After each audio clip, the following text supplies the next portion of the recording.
Punjab house ਅਜੋਕੇ ਦੌਰ ਦੀ ਉਹ ਠਾਰ ਏ ਜਿੱਥੇ ਮਜ਼ਹਬਾਂ, ਜ਼ਾਤਾਂ ਤੇ ਸਰਹੱਦਾਂ ਦੀ ਵੰਡ ਤੋਂ ਅੱਗੇ ਵੱਧ ਕੇ ਪੰਜਾਬੀ ਨਾਲ ਇਸ਼ਕ ਕਰਨ ਵਾਲੇ ਆਪਣੀ ਬੈਠਕ ਲਾਉਂਦੇ ਨੇ। ਪੰਜਾਬੀ ਯੂਨੀਅਨ ਨੇ ਇਸ ਸਥਾਨ ਨੂੰ ਆਪਣੀ ਅਣਥੱਕ ਮਿਹਨਤ ਤੇ ਬੇਲੌਸ ਮੁਹੱਬਤ ਨਾਲ ਦੁਨੀਆ ਦੀ ਹਰ ਨੁੱਕਰ ਤੇ ਵਸਦੇ ਪੰਜਾਬੀਆਂ ਦਾ ਮਰਕਜ਼ ਬਣਾ ਲਿਆ।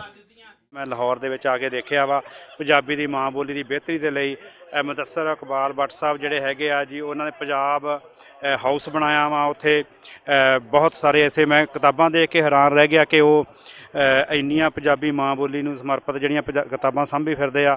और बहुत सारे ऐसे भुलेखा TV भुलेखा चैनल न्यूज़ पेपर जिहड़ा हैगा वो कढ रहे आ। सो मैं बहुत बहुत बधाई देना वा समुची भुलेखा न्यूज़ मीडिया की टीम नूं और मुदस्सर इकबाल साहब नूं जिहड़ा है कि बहुत वधिया उपराला वा।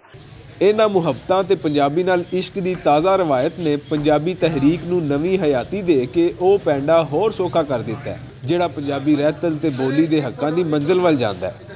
ਲੇਖਾ ਅਖਬਾਰ ਵਾਲਿਆਂ ਨੇ ਹਮੇਸ਼ਾ ਸਾਡਾ ਸਾਥ ਦਿੱਤਾ ਹੈ ਔਰ ਪੰਜਾਬੀ ਜ਼ੁਬਾਨ ਦੀ ਤਰੱਕੀ ਲਈ ਉਹਦੇ ਫਰੋਗ ਲਈ ਆਪਣਾ ਭਰਵਾਂ ਹਿੱਸਾ ਪਾ ਰਹੇ ਨੇ। ਮੈਂ ਉਹਨਾਂ ਲਈ ਵੀ ਦੁਆਗੋ ਹਾਂ। ਮੈਂ ਰੱਬ ਅੱਗੇ ਦੁਆ ਕਰਦਾ ਜਿਹੜਾ ਇਹ ਚੈਨਲ ਭੁਲੇਖਾ ਹੈ ਤਰੱਕੀ ਕਰੇ ਤੇ ਵੱਧ ਤੋਂ ਵੱਧ ਹੋਰ ਲੋਕਾਂ ਨੂੰ ਪੰਜਾਬ ਦੇ ਨਾਲ ਪੰਜਾਬੀ ਨਾਲ ਜੋੜ ਸਕੇ। ਸੋ ਇਹ ਬਹੁਤ ਵਧੀਆ ਕੰਮ ਕਰ ਰਿਹਾ ਹੈ। ਪੰਜਾਬੀ ਬੋਲੀ ਤੇ ਰਹਿਤਲ ਦੇ ਇਸ ਵੱਡੇ ਮਰਕਜ਼ ਵਿੱਚ ਹਰ ਪੰਜਾਬੀ ਦਾ ਖੁੱਲੇ ਦਿਲ ਨਾਲ ਸਵਾਗਤ ਕੀਤਾ ਜਾਂਦਾ ਹੈ ਕਿਉਂ ਜੇ ਪੰਜਾਬ ਹਾਊਸ ਪੰਜ ਦਰਿਆਵਾਂ ਦੀ ਧਰਤੀ ਦੇ ਹਰ ਪੁੱਤਰ ਦਾ ਸਾਂਝਾ ਘਰ ਹੈ।